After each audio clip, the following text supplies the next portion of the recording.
Calm down. Will you just calm down?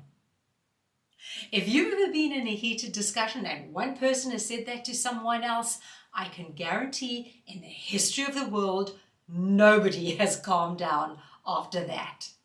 Why? Why do a few simple words have such power that they can take a discussion and make it into a heated argument? That's the question here today. How do we use our language as communicators to take heated discussions, arguments, and learn to de-escalate them with a few well-placed sentences so we're able to get back on the track of it being a discussion and not a fight?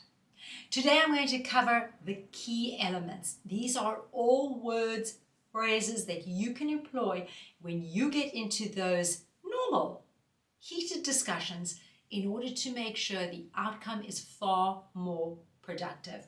Stick with me, I'm going to share it all. All eyes on me, I shine with everything I do. Hello friends and welcome back. A big welcome to my lovely subscribers. Thank you so much for coming back week after week, and I'm so proud of you that you are continuing to work on your communication skills and take control of every conversation in your life. If this is where you want to be, if this is what you want to learn, please give it a like, a thumbs up, subscribe, and we're here to support each other and learn together. Our topic today is how do we de-escalate a situation so that we can get back to something far more productive? Now, I've got 6 areas, as I said, and I'm going to be reading from my notes. And the reason why is I will be providing you a template. This is not the wording that maybe you exactly want to use. It's going to be far more powerful and authentic if you read the sentences, look at the sentences, listen to them, and then put your spin on it. Put it in your authentic voice. I don't want to freewheel it and use my voice because it's not authentic to you. So I'm going to provide the template and you can use that as your springboard. So this message is something you own. If you feel this is your words, you're far more likely to use it in a conversation.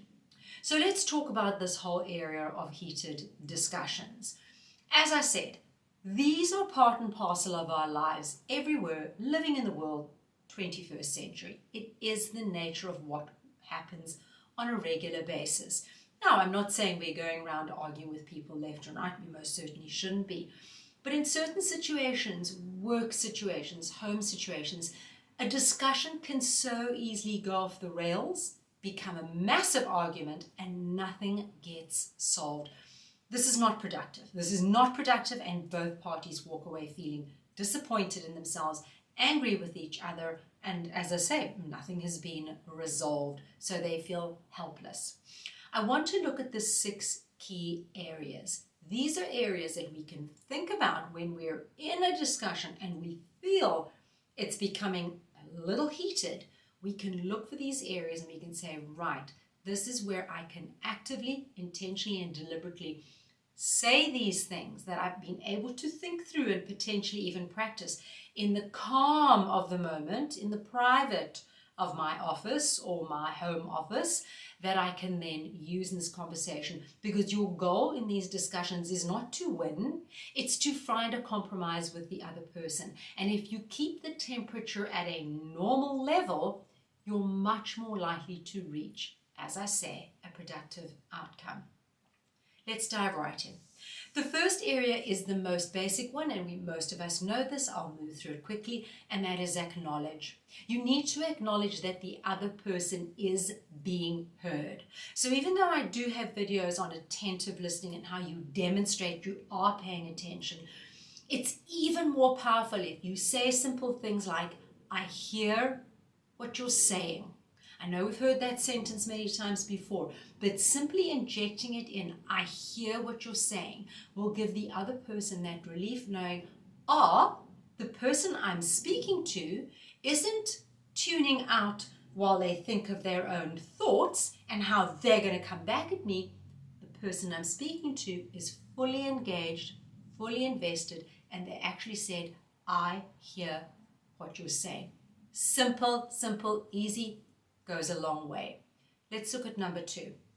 Number 2, I think, is really powerful, and this is to validate. We are all entitled to our feelings. Just because the other person doesn't agree with you or you don't agree with them, it doesn't mean one of these parties is flat out wrong.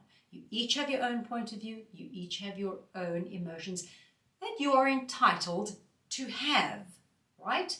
So when you're in a situation and it's starting to get a bit too boily, the best thing to do is to validate the other person's emotions. In other words, you're saying to them, this is valid. You can feel that way. I just don't need to agree, right? So you would literally use wording that you can say that is like, I'm here, I agree with you. I understand where you're coming from. Your emotions are real. The trick with this one, and this is why I said I think it's one of the most powerful, is you replace the but with a because. Now, a lot of times when people validate someone else in a heated argument, they will say, I can see why you're irritated, but she didn't mean to monopolize the room, right? But that's not going to make that person feel good at all. Take the but, she didn't mean to monopolize the room, and replace it with because. So you would say something like that. I can see that you're irritated, validating their emotion, because you put so much work into your presentation, right? So now we've switched it. We're validating it and we're doubling down on it. Leave the but out. It really doesn't help your situation. That was the second, validate. The third is to seek to understand and also to reflect. So you're trying to gain greater knowledge, reflect back on what they say, and we can do this very effectively by paraphrasing. So you repeat back to the person what they said because it gives you a chance to make sure you did understand what they were saying. But the secret little thing with this one that makes it so strong is that often if you say the words back to the person, when they hear it repeated back to them, they're like, no, in fact, that's not what I meant. Then you remain calm and say, okay, so let's figure this out. Where are you coming from? And I'm going to make sure I understand it. So you can say things like, I want to understand you, even if we don't agree. So what I'm hearing is, or what I understood you to say is, right? The moment we feed it back, we're clarifying it in our minds. We're making sure we know what they said, and it's letting them hear for themselves what they actually said, because we're human, and in the height of emotions, they might have expressed something in a way that they actually didn't mean to, and it just went wrong on them. So now we're on to number 4. Number 4 is, again, one that I think works so well, and it's a pretty easy one. It's simply agree to take a break. So often what we say is, after an argument, you'll say to someone else, oh, I said that in the heat of the moment and I deeply regret it, right? So let's take the heat of the moment out, and then you won't end up saying things you regret. So you can say simple things like, I need to think about that. Give me a moment. I need a bit of time. Or you can say something, how about we both take a break? I need a cup of tea. I'm going to go walk around the block and we'll revisit this on the other side. Something as simple as that. It's like taking a pot of boiling water off the stove and moving it away and putting it on the side. All the boiling goes down and it's just a pot of water. That's your goal. That's why taking a break works so beautifully.